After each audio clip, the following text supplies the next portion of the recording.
Hey everyone, welcome to episode 42 of the Serial Chillers podcast. This is your host Jesse, and thank you for stopping by. Today I've got two guests in the studio, one returning JP, one returning technically, but his episode did not air, Bobby Roberts, and of course, as always across the internet, we have co-host Greg. Today we bring the story of serial killer John Eric Armstrong. Not a lot of information about this guy, but we dig into what we've got and do what we can. As always, there's some laughs along the way. We have a good time. Got a little loose on this one. What can you do? All right, so as always, sit back, relax, and enjoy episode 42 of the Serial Chillers podcast. He has the largest collection of children's foot photos in the world. That's insane, bro. I don't know, Chief. Technically, it's not illegal, but I don't feel good about it. All right, let's get it going there. Welcome to episode 42 of 1 million of the Serial Chillers podcast. Let's start off with across the internet in his bunker, deep underground, co-host Greg. How goes it, co-host Greg? It goes well. Things are nice here. The bunker is soundproof and ready to go. Yeah. All right. It It looks seems, as you said that, the door swung open behind me, so I'm curious now. rations aplenty, sound equipment set up and ready to go. The only thing getting in and out are Wi-Fi signals. All right, Never Greg. just swung open the fucking door. Seriously, Good what to have was you. that? Ooh, you want me to do it again? I'm so glad Greg is across the internet I was and like, not here with I mean, this us. is one time I'm glad you remember. Well, I mean, you guys got a webcam. Just keep an eye over my shoulder if you see something. Yo, I didn't see it open. Yeah, I can't really see the screen. So. I really hate if there's a black figure that came up behind you. That'd be bad. But now you're making it worse. Sorry. All right. Oh, no, dude. Your cat. The cat got Oh, me, bro. I saw the cat and I was like, there it is. I'm dead. He's dead. Okay, so Bye. we were just live there walking through a ghost experience, which scared Bobby quite a bit Oh my because your God. cat just popped out from behind the wall when We you have turned the cats. corner. That's awesome. It was perfect. Crazy Thank you, cat. Shaft, for joining us on the Serial Chillers podcast. I know you're not going to say much, but it's good to have you here, too. Also, sitting across from me, returning to the show, welcome back, JP. Oh, hey. Yeah. Hey. Oh, hey. And to my left, he's actually been on the show, a lost episode. It was very early on, and I ruined the audio of it, setting it up. So welcome back, Bobby. Hey, what's up? You guys may not recognize his voice because you haven't heard an episode, but he's definitely recorded an episode of the Serial Chillers Hey. podcast. It was tight. Officially to this day, there are 5 lost episodes. Dang. Yeah. Strong. Man. Yeah, there are 5 episodes that were just too shitty to even put out there. It would have been 5 I would've loved closer to know. to the million. It would have it was 4 pretty much sound quality kept them off the air. 1 was a alcohol fueled shit show. Oh my gosh. So That's why I don't drink. yeah, maybe if we like reach 10 million downloads or something, we'll release the. That's the 1 millionth yeah, episode. Yeah. The So- shit show. Everybody here knows how it works, but for anybody that doesn't, each week I sit down with old friends, new friends, good friends, and bad friends to tell the story of an infamous serial killer. Throughout the show, you guys will chime in on my story, and if you have any stories of your own that are true crime, dark, creepy, unsolved, or otherwise mysterious, please feel free to throw them in. Lastly, if you have questions about questions, make sure to ask questions because I cannot answer questions about questions if you never ask questions. The Boom. question thing. Tight. Are there any questions? Yes. I witnessed Yeah, I it. got a question. This question's for Bobby. Yeah. How excited were you that you just saw that live? Dude, I was really excited because I was like, listening, I was like, yeah, oh. And then I realized he was doing it, and I was like, oh. And then I realized what I thought about in the car when I was playing Pokemon Go, and I was like, what is his facial expression when he's doing this? Is he trying to know. really push it out? And then I just watched it, looked you dead in the and eyes. then just like destroyed it. Just, oh my gosh. It is impressive in I'm person. hyped. I've heard it once before. It's very good. It's great. It's very great. I love it. I'm glad I'm here. I'm glad I experienced this. All right, so all questions are answered. Then welcome to and let's play the Serial Chillers podcast. Yeah, yeah, woo, yeah, yeah. All right, guys, today's serial killer. Tell me, have you heard of John Eric Armstrong? No, but I have been arrested on a street called Armstrong. Okay. I have also not heard of that particular person, and Bobby was arrested on the street That's true. called Armstrong. It is So true. you have connections, it sounds Yeah. like. So there's not a lot about John Eric Armstrong. That's just the thing about it. I would have been very surprised if either of you had known anything. But question number 1.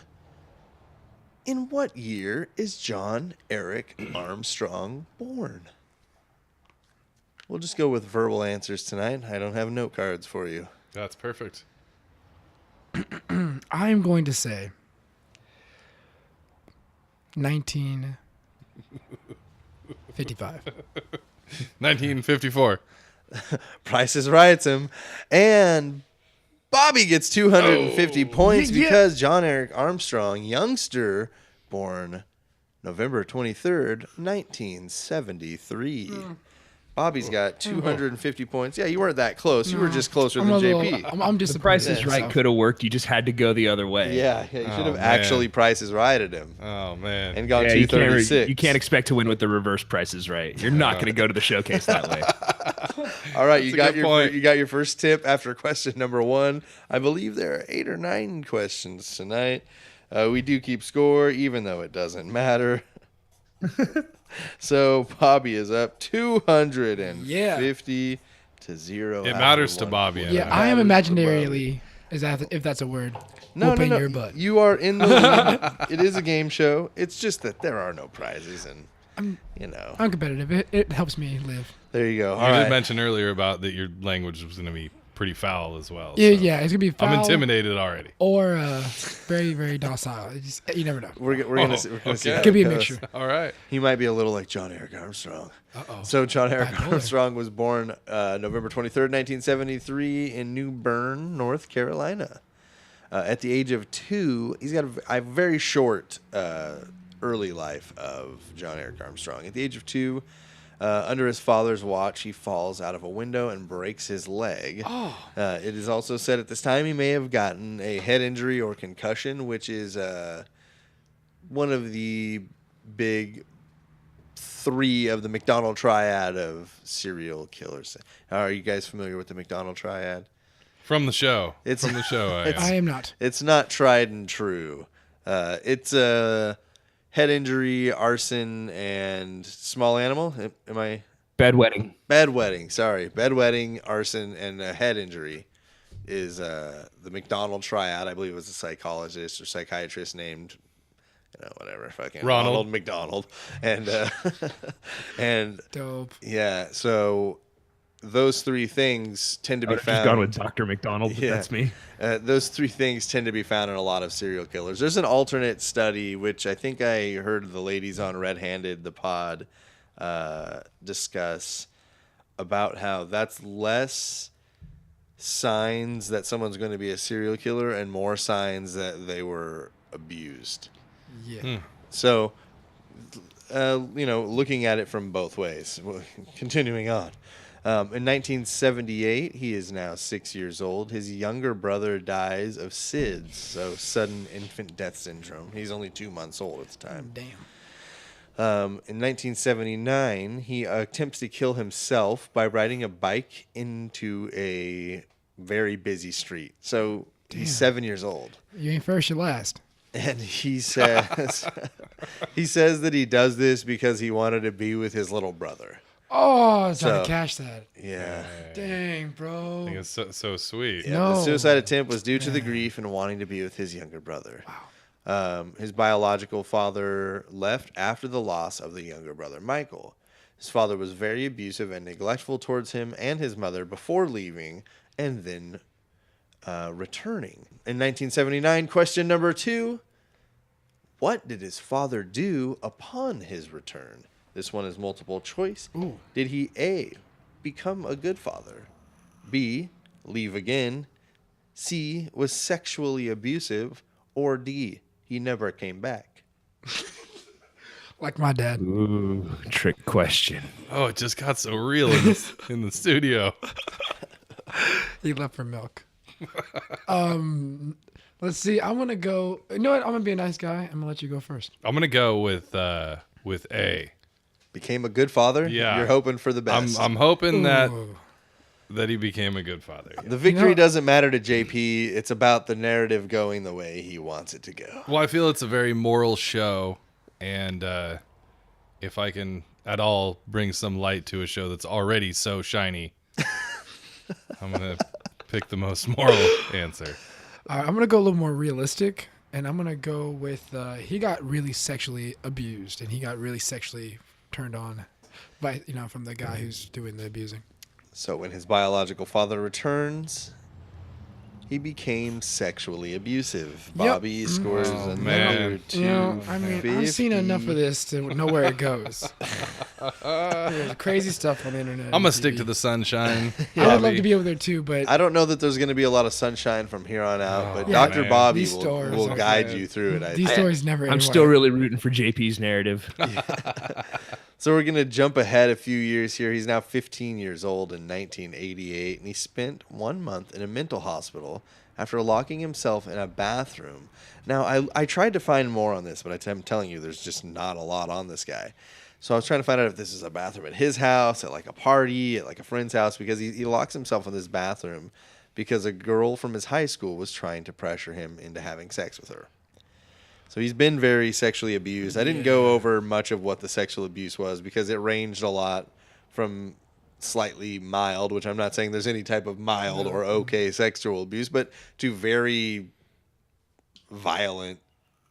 vile sexual abuse. Oh, so bro. there's just, let's just go and say that there was sexual abuse, and I'm not sure of the severity, but it sounds like more sounds like it was I reports. mean, extreme. Like if you're it was getting extreme. dicked down by your Yeah. dad, I mean, it's Yeah. pretty extreme, bro. I think that might have been what was happening. So, he spends a month in a mental hospital after this. This girl is, Of course. I think it seems to me what I could find was it was just a regular. I mean, regular. It was a little peer pressure to have some sex with a girl, and it sort of broke him, and that was to me it seems the beginning. So. In 1989, he's now 16. He visited a psychologist to receive treatment for the grief he still holds from his brother's death. So we're talking about the grief that he was 6 when his brother died. His brother was 2 months old. He's now 17, and he's still holding on to this grief 11 years later that he had as a 6-year-old. I think it's very interesting. Man. I think for what we normally think of a serial killer, right, is like someone who's no empathy, sociopathic, Yeah, like kind of cold to the world. yeah, like this guy is like He's just hurting. overly sensitive. Yeah, he's just hurting Yeah, bad. he's a tortured soul. If you believe what he says, I suppose. That's that- True. That's true. That's true too. That's Yeah, true. you never know. You can never trust nobody. Don't trust these hoes. Oh my god. So Good life advice. I'm going to write that down. yeah. So in June of 1991, he allegedly kills his first victim in North Carolina. However, he is not considered a suspect for the murder, and there's nothing really connecting him to the case. It seems like he might have just looked into the newspaper, seen a murder, and tried to claim it, which further supports JP's theory of he's a fucking liar. 1992 is a big year for him. He loses his high school sweetheart, Kelly, to a guy that lavished her with gifts, which greatly traumatized him once more. He claimed to have lost this girl to an enemy. He said that he started killing sex workers because he associated the gift giving from that man to his ex-girlfriend with prostitution. Like he thought that of his girl was like, this girl, like, oh, this guy's got gifts, and all of a sudden She left him for things. yeah, exactly. Yeah. But Right. And so that's what he sees it as, like, what a whore. Like, Don't trust the host. yes. That's what I learned Yes. already. But what I don't get is you have enough money to buy prostitutes, but you can't go buy the girl who obviously is a gold digger things, so she stays with you. this got so real, I guess. Okay. So he loses his girlfriend to an enemy. He associates it with prostitution. The same year he graduates from high school, New Bern High School. Oh, right. It's a big year. Yeah, Right. he's known he's known as a pretty unmemorable student. He had no discipline problems, but he was never really involved. He liked baseball, fishing, and earned decent grades throughout his high school years. Question number 4. Maybe not. I think it's 3, and I just misnumbered them. Yup. Question number 3. He's going to join the military. Oh, What no. branch? Oh, no. The only crazy motherfuckers to let that guy in is the Marines. Oh, I'm going to go Navy. JP's on the board. There we go. 250 points, There we man. go. All right. He joined the Navy in Raleigh, North Carolina, Damn squids. 1992. On the board.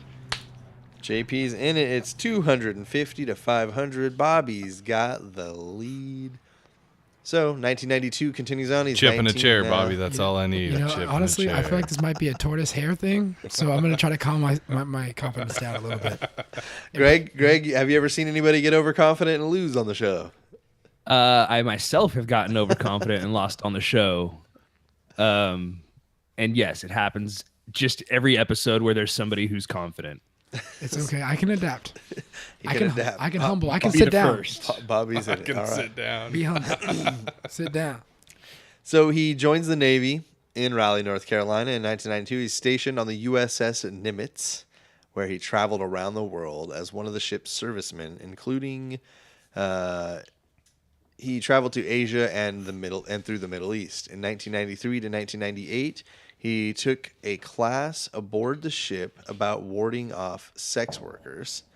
I just thought that was a funny point, and a lot of people pointed it out that he was very adamant about taking these classes, and it'll later kind of prove to be a pretty. It seemed like at first he was trying. I like that they have those classes though, like the NFL, you know? Yeah. Look, this is how to identify a prostitute. They're going to say this. Yeah. You're going to want to say no and politely decline. And then you're going to want to leave. You're going to have way more money than you ever have in your entire life, and you're going to have no idea what to do with it. Oh my gosh. So in 1997, he's now 23 years old, and his ship, the Nimitz, was based in Bremerton, Washington, or Bremerton. I'm going to get grilled. Until 1997. During his time in the Navy, he was known as Opie by his shipmates because of his red hair and freckles. And I understand his very kind demeanor. There's just a few audio clips of him, but he's very Dredrick Tatum, Mike Tyson. He's very soft. Really? There's no Dredrick lisp. Tatum. but I he's- imagine more of a Chucky. I'm glad you went with Dredrick Tatum Oh, first that's instead of great. Mike Tyson or Michael Jackson or I anything went with like someone that. from my childhood. You know what I'm saying? Please, I'm going to have to ask you desist. So he's just very soft spoken because he's a huge guy. When they arrest him, I want to say he's like 6'3", 6'4", 300. Oh, He's snaps. He's a big Seriously, boy. Jesus Christ. Extra Yeah. large. So, yes, he was known as Opie. He's got pretty much no problems in the Navy. Like again, he's not a standout. He's such a good average Joe. When questioned further, his shipmates said, "Who?" So he received 5 medals and 4 ribbons for good conduct and being in service during his time in the Navy. Through 1993 through 98, we go back and hear some things from his bunkmates. His immediate guy who lived with him almost the entire time he was on the ship said that he was actually quite moody and suffered from constant and very bad headaches and would often throw temper tantrums in their bunk. Oh, hell no. That sounds like It was fun. like that was his spot to get it out. It sounds like he like had his shit together outside that bunk, but the one dude that was in there with him was like, "Dude, where's the fucking worst shit of all time?" This guy literally like had hissy fits. Damn. Yeah. So let's take a short break right here. Come back, Greg. You got a little story? I do. Yeah. So come back, or I'll kill you. Hey guys, I'm Tyler, And I'm Maya. and we are Murder on the Mind. Murder on the Mind. We're interested in the scary, mysterious, and horrific things that happen in everyday life. Ooh. From serial killers to mysteries and even a good old spooky ghost story. We talk about all things creepy all the time. Weekly, and you can catch us on iTunes or wherever else you get your fine podcasts. Check us out. Murder on the Mind. Murder on the Mind. Hey guys, it's Jesse, just stopping in to let you know you should check out the Fame and Misfortune podcast. It's a quickly growing, celebrity-based true crime podcast hosted by two 20-something beauty industry coworkers. After bonding over their love of makeup, celebrities, and true crime, Aaron and Stephanie decided it was time to talk over some more insane Hollywood happenings with lots of satire and just a touch of glamour. These ladies are awesome. I actually listened to the episode All Duckies Go to Heaven, and it brought me back to my childhood thinking of The Land Before Time. They do a bi-weekly, obviously celebrity-based true crime podcast, and as they are in the beauty industry, you get the added bonus of weekly makeup, skin, and beauty tips. You can find them on iTunes, Google Play, Stitcher, Podomatic, and SoundCloud. Go listen now. Okay, welcome back to episode 42. That's how it goes. We can't tell you guys why, but we're going to award Greg 100 points. We're going to call it for willpower. Yes. Yes, Greg. For those of you giving $1 million a month on the Patreon level, you will find out what Greg said off the air. That's $1 million a month. It pays to be at the high level the Patreon. on Does that Patreon. include taxes? So You Greg get- is You get being direct access to whatever I'm thinking at all times. Greg is being awarded. Look at, I'm even putting it on here. Here we go. Yes. Greg is being awarded 100 points bonus Operation Don't Get Shut Out. for willpower. Willpower bonus. So Greg brought a little story. Greg's I've been trying to get Greg to bring more stories. I'll be honest, that's really just all there is to it. I think he tells good stories, and he always picks ones that are very interesting. So, not to set you up with too much pressure, but what you got, motherfucker? I heard Greg's story is going to be the best story ever. Yes. And he's got clean guts because he drinks Coca-Cola. Those things clean pennies. Hey, don't just start saying brand names here, dude. Oh, Anything you- did I say Whoa, Coca-Cola? just I meant- cola. He meant just cola. I meant, Hey, do me a favor. When you edit this, throw some over the brand name. dude, yes. Yes. But if you're going to do that, then Coca-Cola, and that guy, Coca-Cola. Cola. Cool, I'm sending this to All right. Greg to edit. So, my story is a true story. It's currently still happening. It happens once a year. What the? I have this titled. I wish I could actually. I probably could share my screen with you and show you proof, but I have it titled Bohemian Grove, an elite summer camp. Not good. No way. Not good. For the- Summer camp. Have you guys, any of you guys heard of Bohemian Grove? Yeah. Is it in Northern California? Never heard of it. Yeah. Yeah. Interesting. I'm Sonoma excited. County. JP is from Northern California. I'm from Sonoma County, in fact. Okay, so you're familiar with where Monte Rio, California is? Very much so. Okay, that's where this place is. Yeah. It's it's basically it's a no. 2,700 acre wooded campground in Northern California, and it plays host to an annual gathering of the most elite, like the most powerful people. So like you get politicians, artists, musicians, prominent public figures, and people of influence from pretty much all walks of life. They talk about media executives, shit like that. And the only qualification to be able to stay and be a full-fledged member of the group is you got to be male. No dames allowed. Sexist.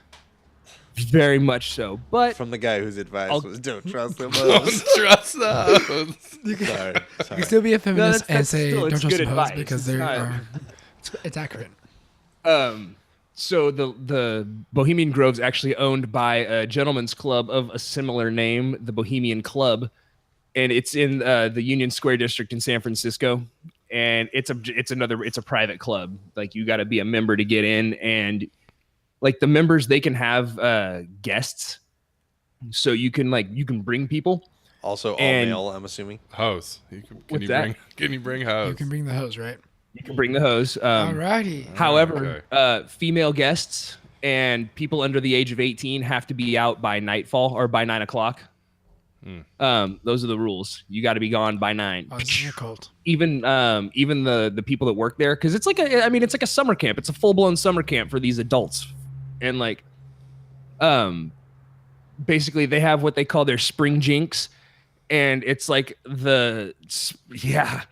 and that's what that shit's actually called. No. And it's like their like introduction and everything, and you can bring your family to that and all that. But and like if if you're under the age of 18 and or you're a female, you got to be out by 9 o'clock. Plain and simple. They have certain rules they have to adhere to. Their motto is, and this is such a fucking weak motto.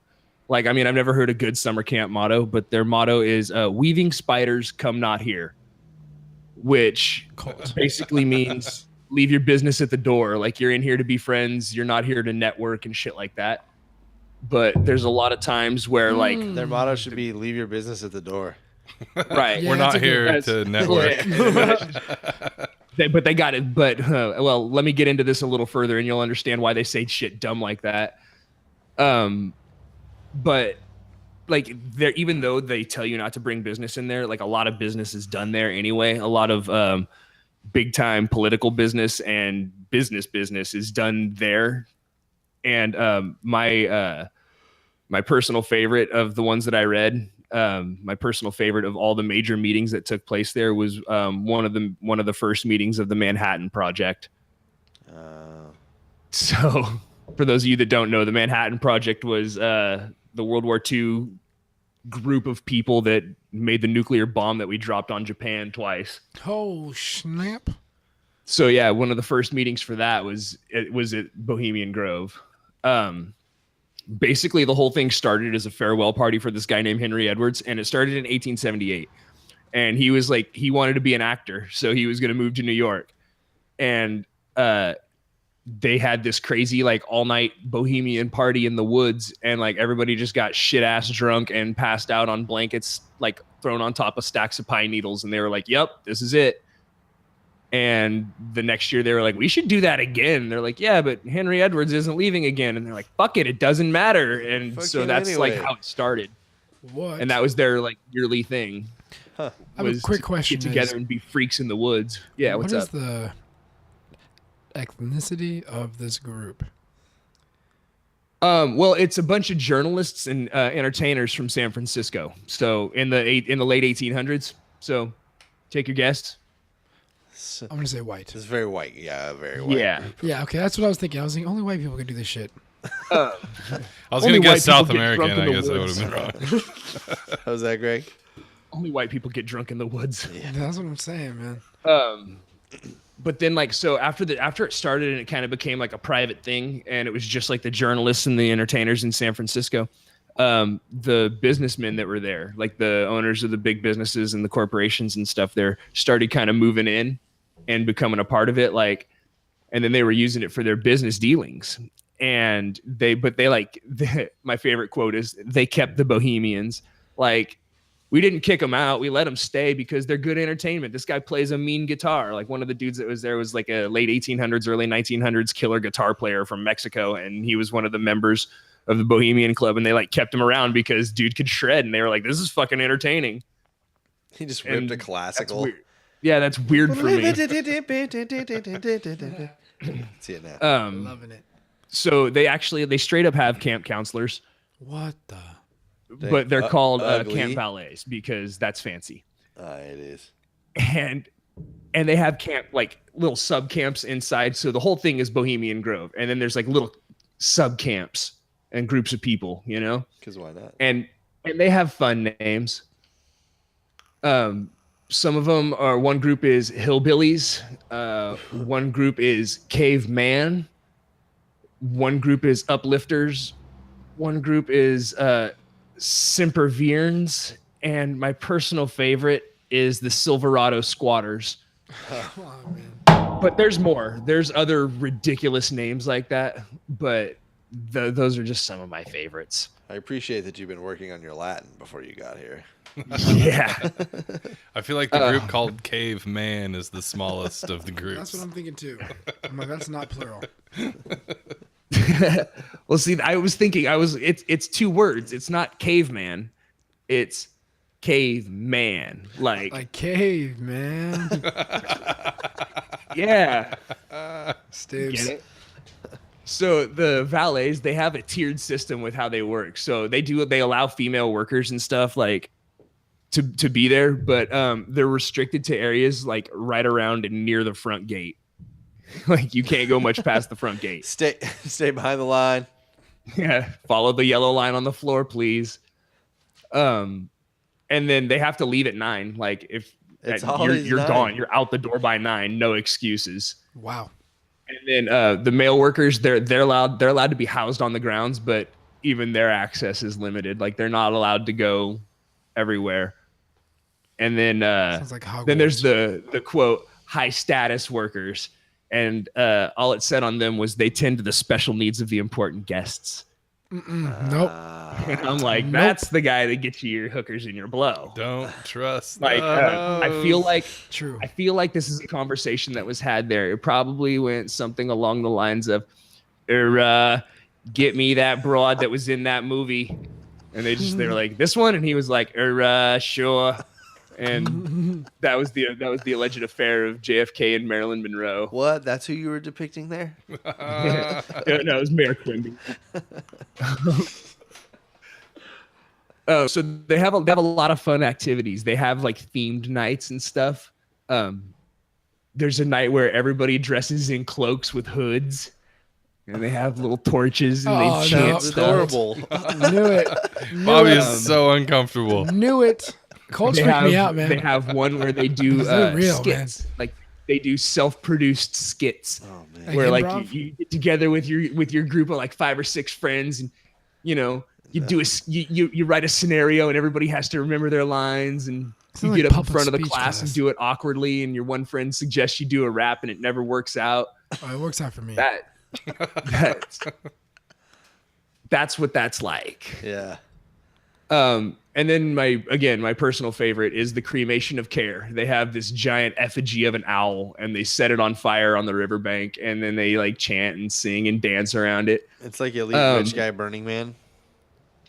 Yeah, exactly. Except, well, and then there's rumors of animal and people sacrifices, but Oh, cult. I'm not going to say that stuff happens. You kind of just did though. That is Well, true. no, I said Now that I it's believe that rumored. happened. Yeah, that happens. Rumor. It's That's fine. there's I always a mean, little I truth feel in- like you are in kind of that. like the facts guy, though. You are the fat guy. And the facts I guy just personally- said, I personally think it happened, but now Bobby believe and I both yeah, personally yeah, think it happened. Yeah, I definitely believe that now. so I looked up some of the notable members because fucking why not? Yeah, why not? Get in there.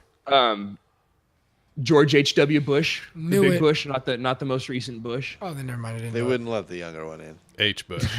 He's too wild. They said, you reckless. can come if he brings his cocaine. He said, no, that's all right, fellas. I'm off that now.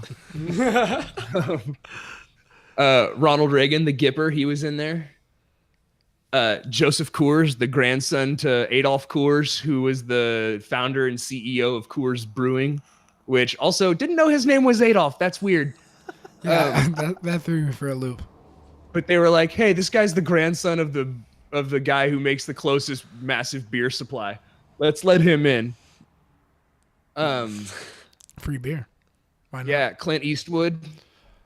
You For know all what? the older folks out there, Tennessee Ernie Ford, Herbert Hoover was in there, Teddy Roosevelt, and then just for fun, George DeLong. And that's not really like anybody notable, but I noticed he has the same last name as Tom DeLong, and Tom's doing a corporate cash grab, all that bullshit with Reach for the Stars Academy with the government, and so You think it's I thought that was a fun. It Thought that was a sound fun like connection conspiracy. until I just realized they spell and probably pronounce their names differently. Damn. But you change it up a little bit, and there you go. Yeah. That is how you do it So, if you're getting sketchy. Some of the names on that list, like Clint some of the Eastwood, though. lesser bolded names on that list, were a lot harder to find stuff on.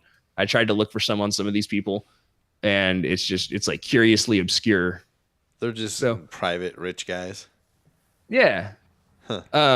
Anyway, that's a weird summer camp for elite guys in a nutshell. Wow. Shot collars. You know, Shot collar. Camp shot collar. you lost me on the sacrifices. That's Oh well, that's not where we want to lose you, Bobby. honestly, I was wow.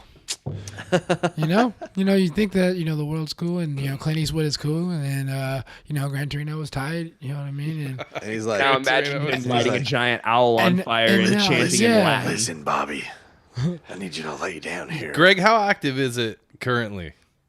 It's Yearly. annual every year. Every Still July they do their just as they do their active. major camp. So And just for funsies, it's people have like tried to break in, and they have like pretty good security all the way around, like cameras in the woods and stuff. Like dogs. And stuff. Alex Jones, that fucking batshit lunatic, he broke in and like filmed him from across the river. So you can see him lighting a giant owl on fire and chanting and shit, but man. you can't really hear what they're saying. All you can hear is fucking Alex Jones going, I think they're burning Care. I think this is the cremation of Care. Well, no shit. It's not a bonfire, you nutsack. Stop breathing into the microphone. So thank you, thank you, Greg. Greg, you're awesome. Okay, Greg, for you're the facts man. Bohemian Grove, and I don't know how you got dubbed the Facts Man tonight, but apparently that's what's happening now. So better make sure your information is in line from now. Get you that X-Files music. Get me a dial-up modem. Oh, that is awesome. I grew up about 12 miles away from Bohemian Grove, on the same river, actually. Dang. Are you serious? JP could have just floated down. Dude, floated down. this is real You for can you. do that. You It's can real. get there, but like that. That's Yeah, how for I think sure. Alex Jones did it. My friend's neighbor was the descendant of the Coors guy. Like on the property neighbor, like you can see their What? acreage. Yeah, or they whatever. bought all the property around it. Yeah. So that lit up some memories, huh? There were some stories for sure when I was a kid. It's creepy. Oh, Yo, the universe is crazy. That connected like that. That's crazy. Don't trust the hose, Bob. Don't trust the universe hosts because they're the worst ones. All right, let's get back to the story of John Eric Armstrong, that one Yeah. street Bobby got arrested on. Yep. So we're going to jump right Probably back can't into show it. this to my Remember the friends last now. we checked in on John Armstrong, he his bunkmate was telling us that he's temper tantrums. He's got these weird, long-suffering headaches. He's very moody, and he's not all he's cracked up to be.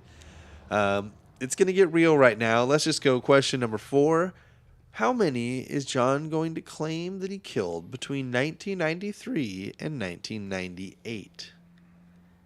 There are essentially going to be 2 sets of murders. So, Greg, you can guess on this. You might as well. You don't have this outline. So, Is it claim to kill or actually kill? this one is claim because I've got some other stuff going on. So this one is his claims between 93 and 98. Greg, you'll have to answer last.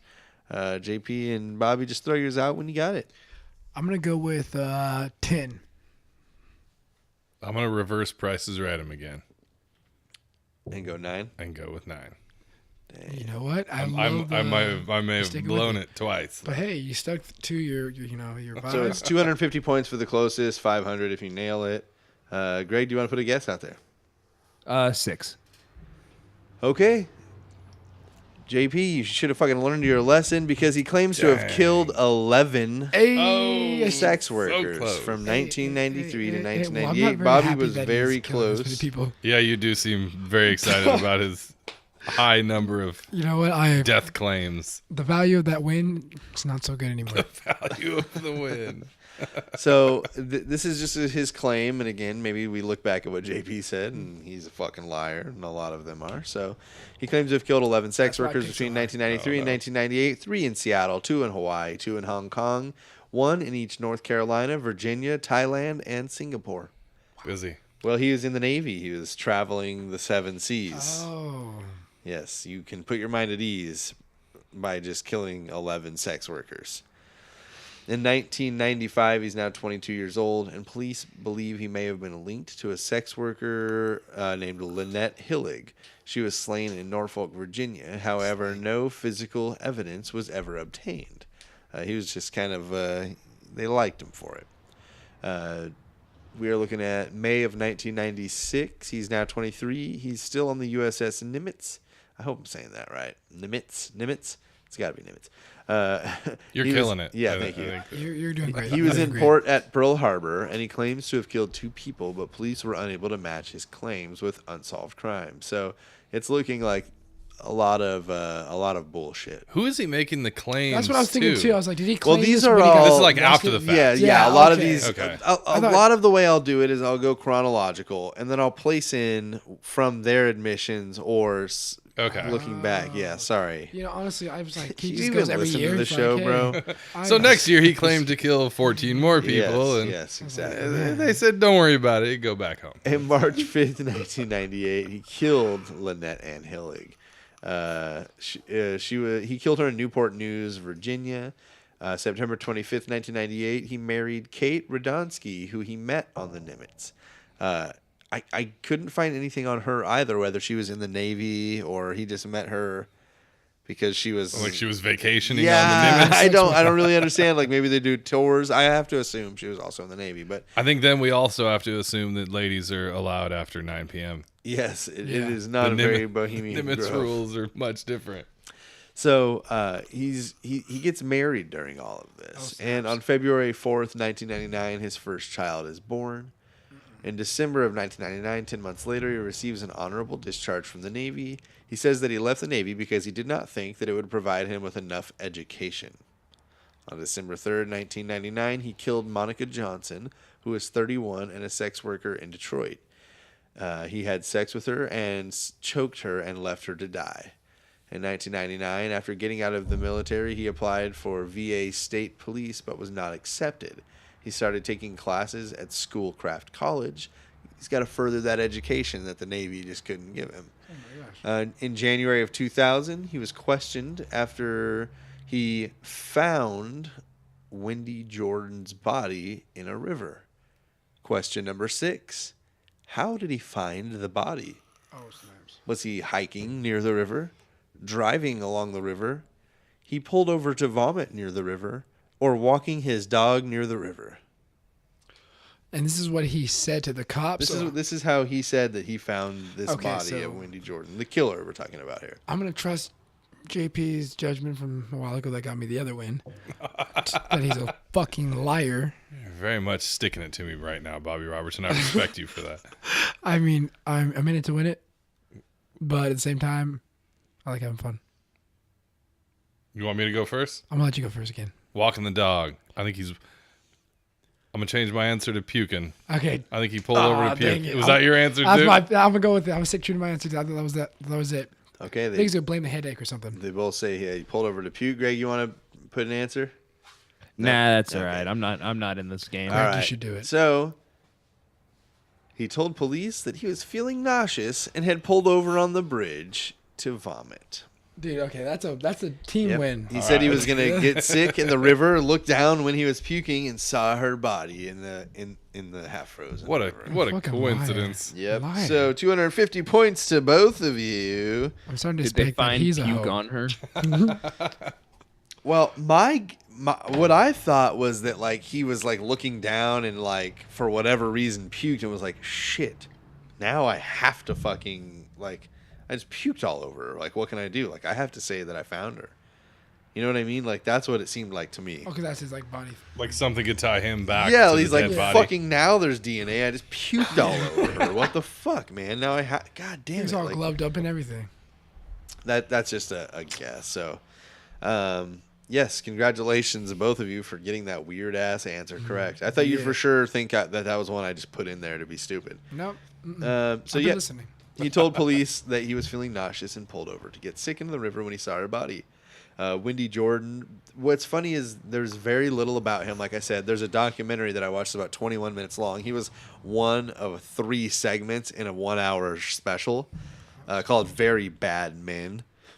And so The title's there's very not, to the point. Yes, Yes. there's not a lot of information on it, but it kind of centered around his murder of this woman, Wendy Jordan, and she was a woman who lived a very roller coaster life. She kind of was ravaged by drugs, and then she kind of got it together, and then it took her again, and then she got it back together. She was like managing a gas station, and then when he got her, she was back on the streets, likely doing sex work to try to earn money for the drug habit that she kept relapsing to. So her family was it's just kind of weird to see like a victim's family, because this is fairly new. We're talking about year 2000.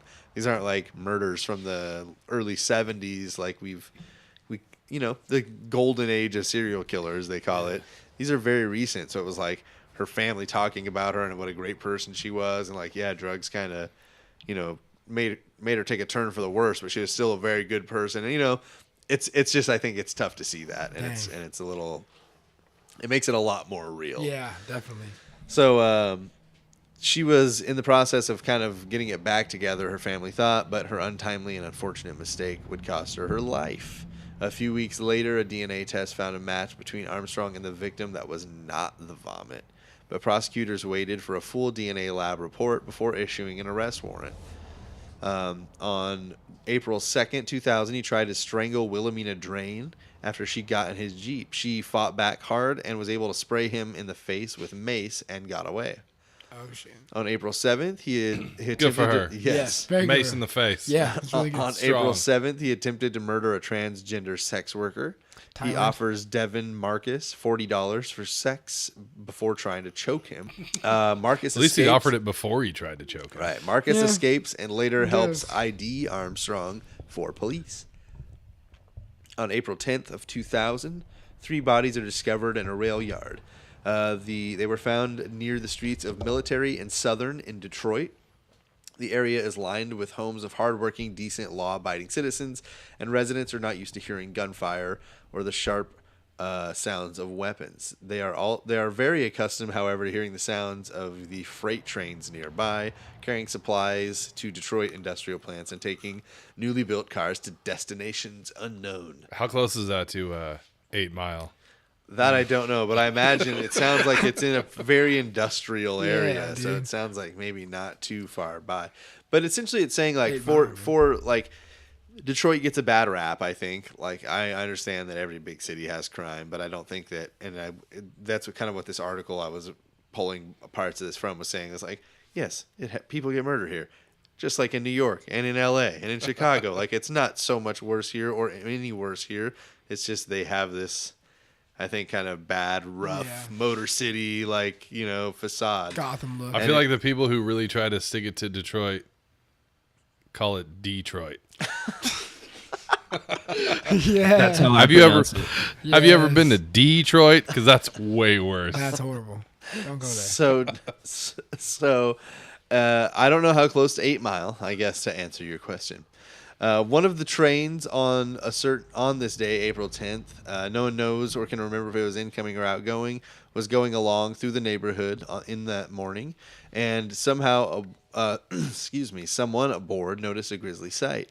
Beside the track lay the bodies of 3 women in varying stages of decomposition. The Detroit police, responding to the call from the train, arrived to find bodies of Jean Hood, Rosemary Felt, and Nicole Young. Based on their condition, it was clear to investigators that the women had not been killed at the exact same time. More than 80 police officers, along with crime lab personnel and canine units, converged on the scene and immediately cordoned off the area. 80 police officers? 80. Wow. That's Well, real. they're kind of in the midst of some shit going down, and then all of a sudden they've got this guy, and they're like, "We're waiting for a full analysis to come back before we kind of go at him," and then they fucking find 3 bodies at a train station, a train station in Detroit. or like a train depot in Detroit. Oh, snaps. That's 2 Ds. That's double Ds. Detroit. So let's see. Damn. The bodies of the 3 women were not removed until early in the evening, even though they had been found early in the morning. And interestingly enough, police located a 4th body near the site, but believe that the corpse is from an unrelated murder. So not really helping out It's that just whole kind of the defending. spot. Yeah. Yeah, not really helping out that whole defending Detroit's murder thing. Technicians determined that Hood had been dumped 3 weeks prior, sometime in mid-March. Felt's body had been there about a month, and Nicole Young had apparently been murdered sometime within 12 hours of the discovery of the bodies. Whoa. Almost immediately, the authorities let it be known that they were tracking a serial killer. Quote, "When you kill 3 people on 3 separate occasions and leave them in the same location, then yes, you have a serial killer," Detroit police officer Benny Napoleon told the That's the Detroit requirement. Free Press. Napoleon knows. Yep. What did they attribute the 4th body Yeah. to? It doesn't really say that it wasn't related to this murder. It was like very clearly a separate murder. I don't know. And when they say nearby, don't there trust are 'em. reports that it was like, a half mile up the tracks or whatever, which for finding dead bodies is very nearby. Within 1/2 mile, you Most should not be finding 2 Sure, dead but I bodies. think, being in California, understanding the the situation going on in Detroit, that's just another body. You know what I'm Dude, saying? that's How many listeners you got in the Midwest? I don't know, a lot less Less now. now. I'm A lot less assuming. now. Yeah. there should be a no dumping sign. We should talk to somebody. So It was a 3-body minimum. That's why the 4th I body mean, at was least, a man. half mile away. Jeez. 12 hours? Like, you literally just left those there. Like, you know what? This time I'm going to drag it up a little bit farther, and then maybe they won't catch me. It's a new day.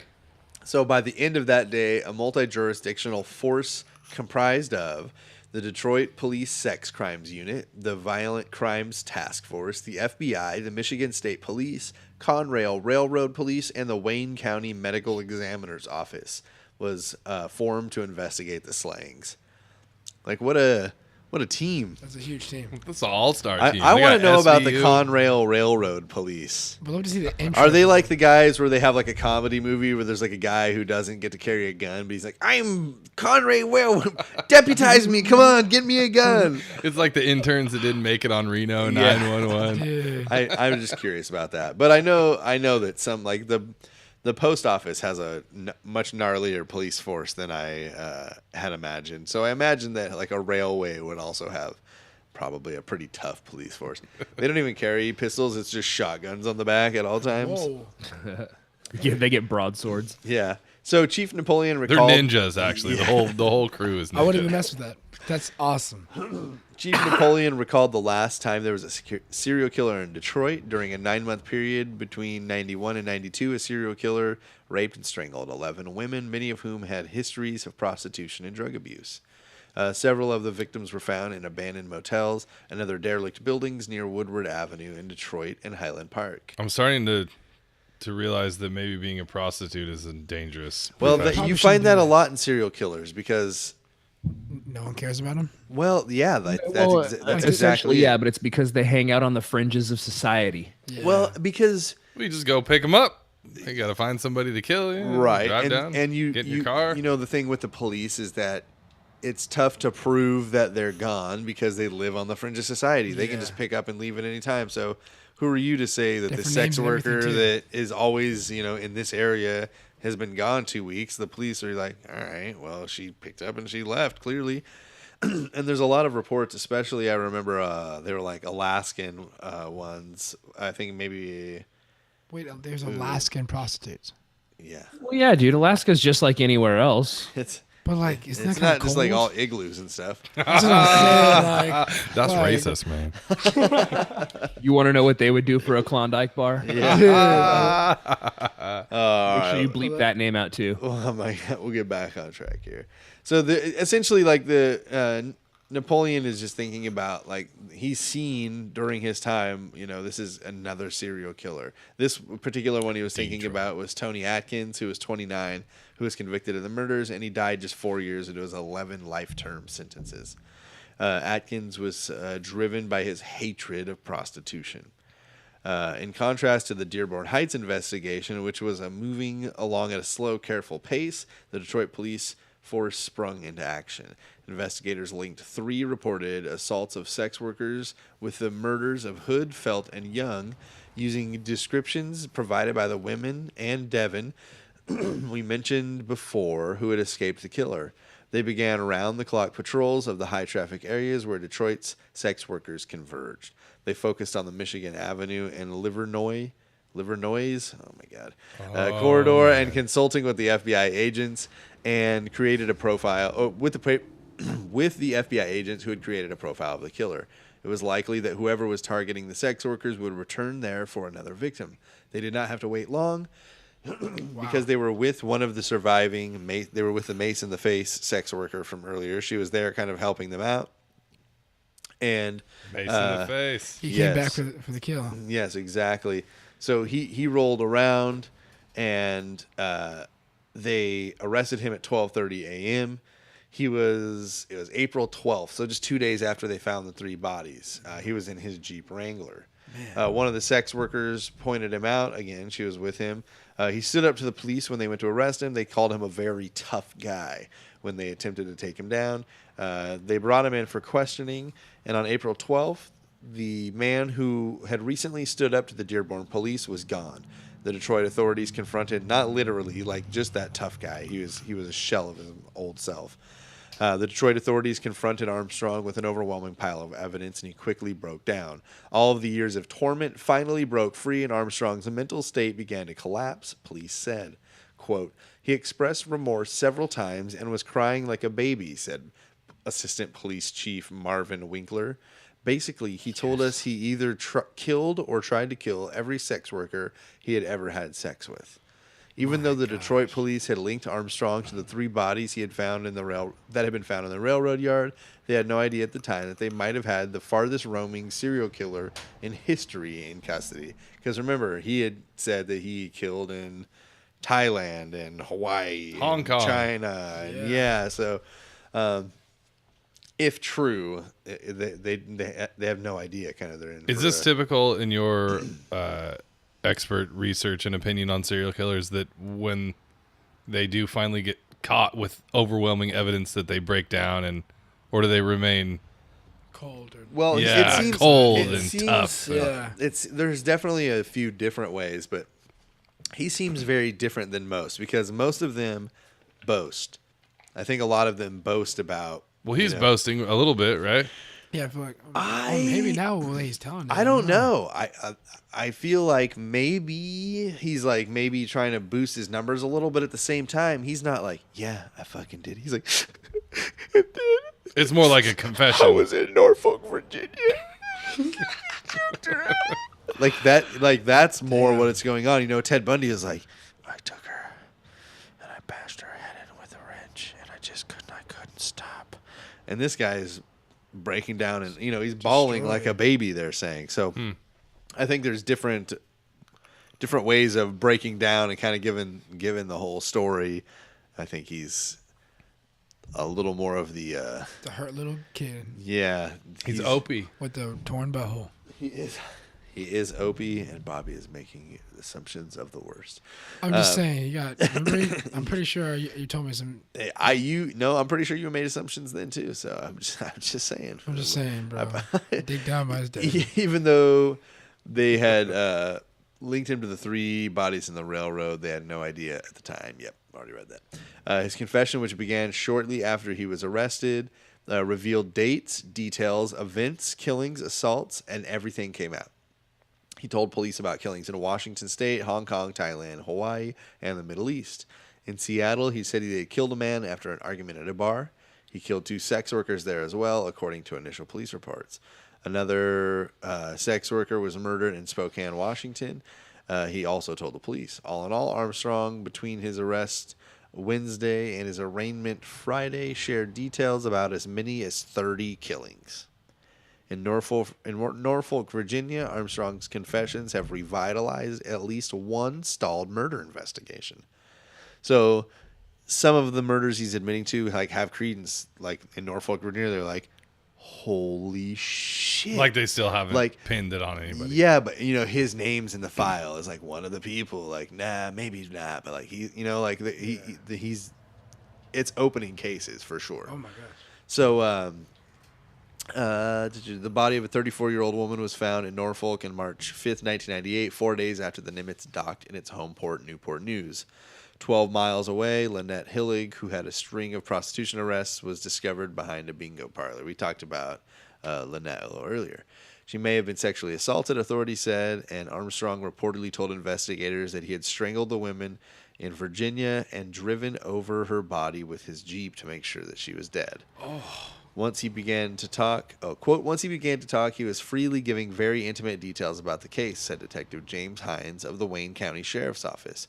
His demeanor was shifting quite often from being calm and irritable to sometimes sad. Hines also told the Detroit Free Press that Armstrong described in great detail each of the killings, giving details that only the killer would know. In March of 2001, question number, 6, 7, whatever. This question, how long was his trial for his first-degree murder of Wendy Jordan? Let's just do it in weeks. How many weeks was the trial? Oh, man. Some of these things can be long. I'm going to say... Capital murder.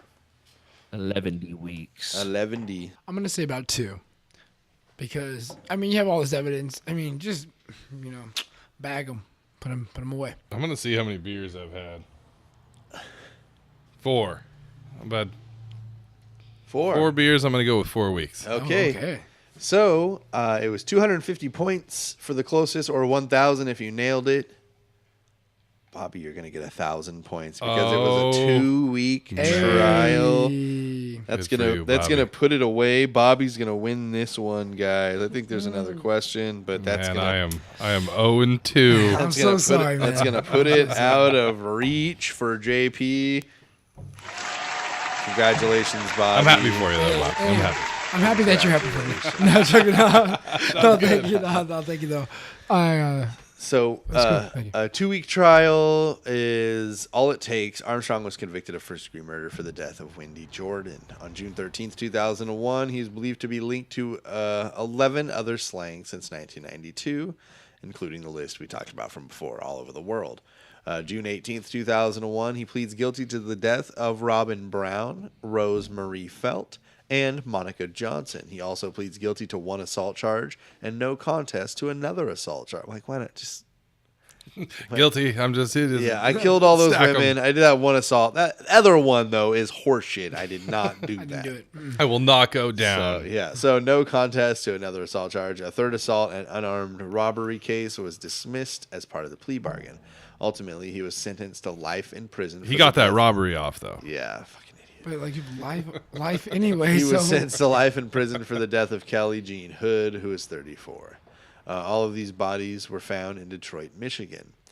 Currently, he is in the Wayne County Jail. Oh, snap, he's still alive? He is being held in psychiatric observation unit where he is under No closer way. than normal scrutiny. In his sole appearance in court, he is very highly distraught. Armstrong was quiet and contrite. His only comment to the media was a mumbled, "Sorry." what? Meanwhile, authorities around the world are tracking down leads, trying to determine if Armstrong's stories are true. So literally, there are forces in Thailand, in China, are going like, fuck, okay, let's look. And like, let's see if, so they're like scrambling to try to see if, any of his admissions fit any of the cases that they have. So let's see. They are hampered in many places by poor record keeping and unsophisticated investigations. For his part, Armstrong's attorney doubts that his client has left a string of bodies across the globe.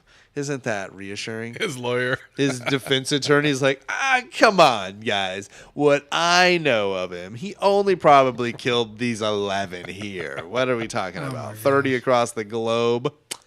Unlikely. So, that defense attorney, fuck you. For real. That pretty much wraps it up, man. Yeah, he's still alive. Oh, I mean, man. these weren't that long ago. We're talking, he Bro. got sentenced 17 years ago, and it wasn't even to the death penalty. He just got out of the Navy life. 20 years ago. Yeah. Well, in 2001, he was 27. He's 45 now.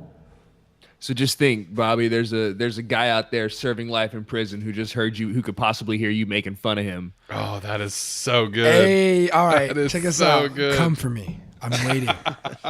Yeah, come for Gross. Bobby.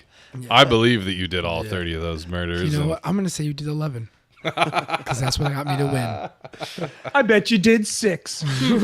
All right, Bobby, as the victor, you want to throw out your social media or anything I you want to would plug here? love at the to. end? All Go right, let me for see it. if I can do this. This is going to get correctly. beeped out. This is part of the Oh, snap. product placement. of It's going banned to get on beeped out. Yeah, no brands. So you can follow me on Instagram at _B3R_. Please follow because I would definitely enjoy that.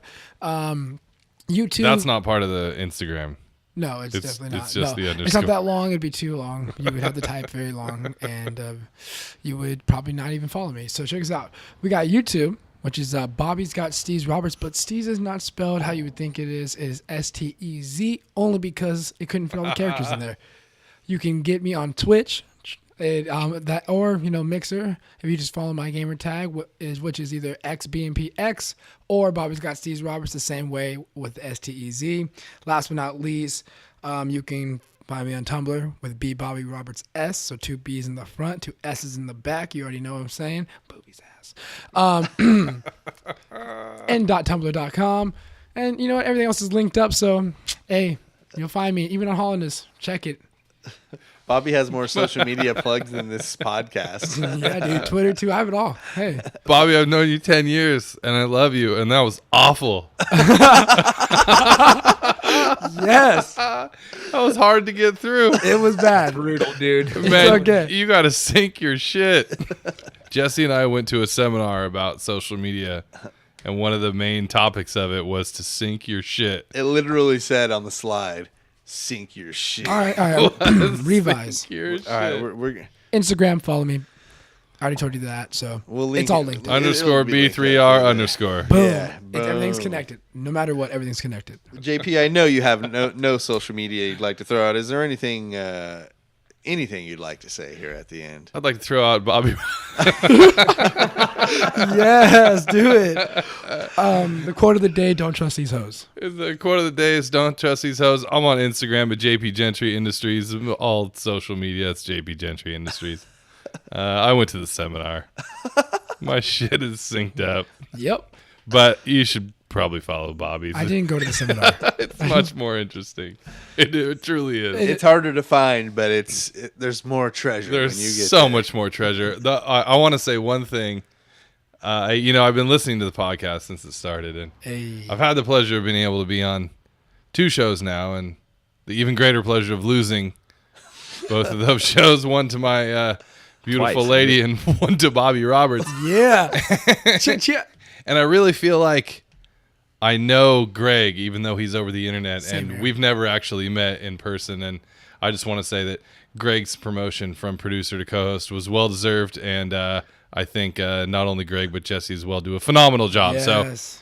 don't Thank follow you. I me. appreciate Follow it. Bobby Roberts. I think he does a good job, but more importantly, follow the Serial Chillers podcast and Yes. donate to the Patreon.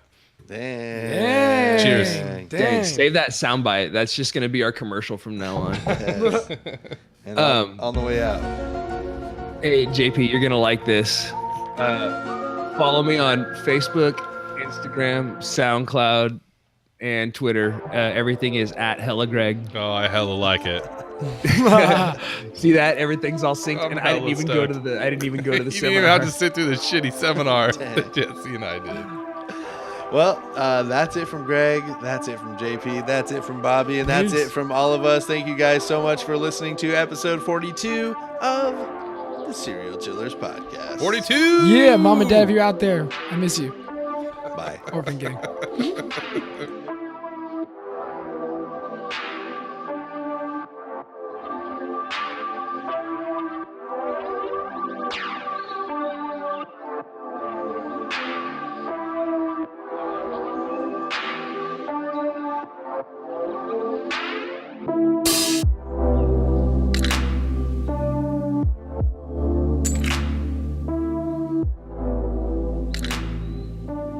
All right, that was episode 42. Thank you, everybody, for sticking in there with us. Congratulations to Bobby Roberts on your victory. And if we all learned anything, it's to sink your shit, right? John Eric Armstrong was a fucked individual. We don't hear a whole lot about him. He didn't have really the glamorous. I don't know. I don't understand how some of these killers become so much more polarizing than others. I do get that some are more extreme than others, but really baffling to me how much information is available on some and how little information is available on others. So John Eric Armstrong was a good one to kind of dive into for a challenging dig. So hope you guys enjoyed that. I try to balance it. We got Ted Bundy. We can't back it up with Gary Ridgway as much as I'd like to. We just can't. So just thank you guys for listening. You guys, obviously, you know about this by now, but if you're new to the show, you can reach out to the show in so many ways. Facebook is Serial Chillers Podcast. There's also a Facebook group, Serial Chillers Podcast. It is a closed group, so just wait for acceptance. The Instagram is at Serial Chillers Podcast. The Twitter is at Chillers Podcast. Email is serialchillerspodcast@gmail.com. You can call or text the show 1-805-666-2513. You can get merch at serialchillerspodcast.threadless.com. and serialchillerspodcast.com will have the latest episodes outlined along with all the sources and all that good stuff. I might be behind on that, but I swear I'll catch up eventually. Patreon.com/serialchillerspodcast. That's where you can give as little as $1 a month to help out the show, keep it turning in any way. That is greatly appreciated. I know you guys have heard us say it a million times, but March was a really big month for us in Patreon. So let me give my shout outs for March to all of these individuals here. Jules has already contributed. She upped her contribution. We appreciate that. Robbie Matthews, Getty Lee Boston, Greg, Kristen, Nick Drury, Chuck My King. We have the two Sarahs here, Anissa, Shane, Nadia, and Molly. So everybody who joined in and threw into the Patreon there, like I can't thank you enough. So you guys are helping us turn this into something bigger. So all the sites and citations will be on the website. All of the music credits will be there as well. Thank you guys again so much. And remember, don't talk to strangers.